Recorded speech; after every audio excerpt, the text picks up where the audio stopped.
Hello दोस्तों, welcome to my channel education सब। आज हम लोग बात करेंगे 1781 का संशोधन अधिनियम। देखिए, ये 1781 का संशोधन अधिनियम जो है पूर्ण रूप से 1773 का जो एक्ट आया था उसमें संशोधन का बात करता है या उसी में संशोधन है। जैसा कि हम लोग जानते हैं कि 1781 के संशोधन अधिनियम को बंदोबस्त कानून या एक्ट ऑफ सेटलमेंट के नाम से भी जाना जाता है। बंगाल में इस अधिनियम को जुडिकेचरी एक्ट के भी नाम से जाना जाता है। जो 1781 का संशोधन अधिनियम है, ये 1773 के एक्ट में जो भी कमियां रह गई थीं उन कमियों को ठीक करने के उद्देश्य से ब्रिटिश संसद के प्रवर समिति के अध्यक्ष थे एडमंड बर्क। इन्हीं के सुझाव पर जो है इस एक्ट का प्रावधान किया गया था। देखिए, जो ये एक्ट आया था इसके तहत क्या हुआ था, कलकत्ता की सरकार को बंगाल, बिहार और उड़ीसा के लिए विधि बनाने का प्राधिकार प्रदान किया गया था।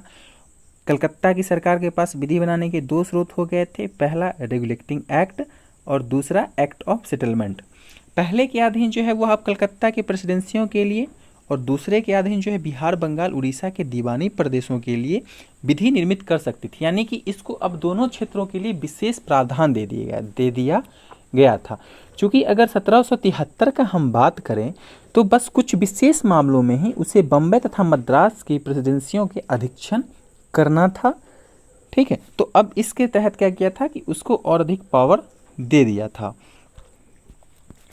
तो इस एक्ट के माध्यम से गवर्नर जनरल तथा उसकी काउंसिल को सर्वोच्च न्यायालय के क्षेत्राधिकार से बरी अथवा मुक्त कर दिया गया था। अब इसके अंतर्गत क्या हुआ कि न्यायालय इस अधिनियम द्वारा सर्वोच्च न्यायालय पर यह भी रोक लगा दी गई कि कंपनी के कर्मचारियों के विरुद्ध कार्रवाई नहीं कर सकता है जो उन्होंने सरकारी अधिकारी की हैसियत से की हो। यानी कि इस अधिनियम के तहत कह दिया कि अगर कोई व्यक्ति जो कंपनी का सरकारी अधिकारी है वह अपने शासकीय रूप में किसी भी व्यक्ति के साथ या उसका कोई भी कार्य किया गया होगा तो वह क्या होगा कि न्यायालय के कार्यक्षेत्र से बाहर हो जाएगा, उस पर कोई भी कार्रवाई नहीं होगा।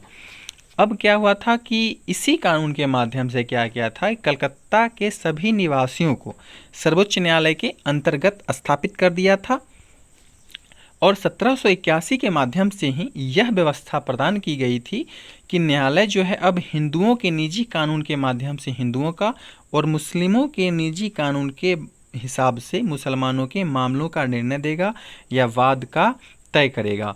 चूँकि कहने का मतलब यहाँ पे ये था कि जो सर्वोच्च न्यायालय था, ठीक है, इनको अब ये आदेश मिला था 1781 के माध्यम से कि जब भी अब वो कोई आदेश देंगे, विधि बनाएंगे या विधियों का संपादन करेंगे या फिर धार्मिक कुछ भी ऐसा करते हैं तो भारतीयों के धार्मिक व सामाजिक रीति रिवाजों को मद्देनजर रखते हुए या उनकी परंपराओं का ध्यान रखते हुए उन्हें आदेश देना होगा या दिया जाएगा। अब अगर इससे आगे की बात करें तो 1781 के संशोधन अधिनियम द्वारा ही राजस्व संबंधी मामले और राजस्व वसूलने से जुड़े मामलों को भी सर्वोच्च न्यायालय के क्षेत्राधिकार से बाहर कर दिया। अगर दूसरे शब्दों में हम कहें तो जो सर्वोच्च न्यायालय की शक्ति को अब क्या किया कि सीमित करते हुए राजस्व अधिकारिता से उसको समाप्त कर दिया।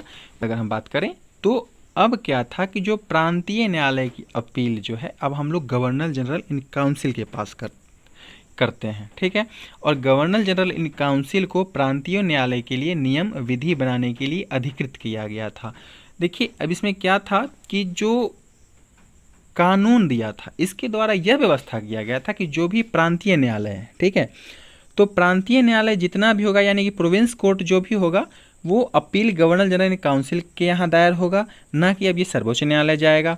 और दूसरी बात ये कहा कि 5000 पाउंड तक का मामला जो है या उससे नीचे का मामला प्रांतीय न्यायालय देखेगा, भारत में देखेगा, लेकिन अगर इससे अधिक का कोई मामला होगा तो यह ब्रिटिश सम्राट के पास भेजा जा सकता है। यानी कहने का मतलब है कि अब क्या किया कि गवर्नर जनरल इन काउंसिल को प्रांतीय न्यायालयों एवं काउंसिलों यानी कि जो भी प्रोविंशियल कोर्ट था, जो उसका काउंसिल था, उसके लिए क्या किया कि नियम विनियम बनाने के लिए अधिकृत कर दिया था।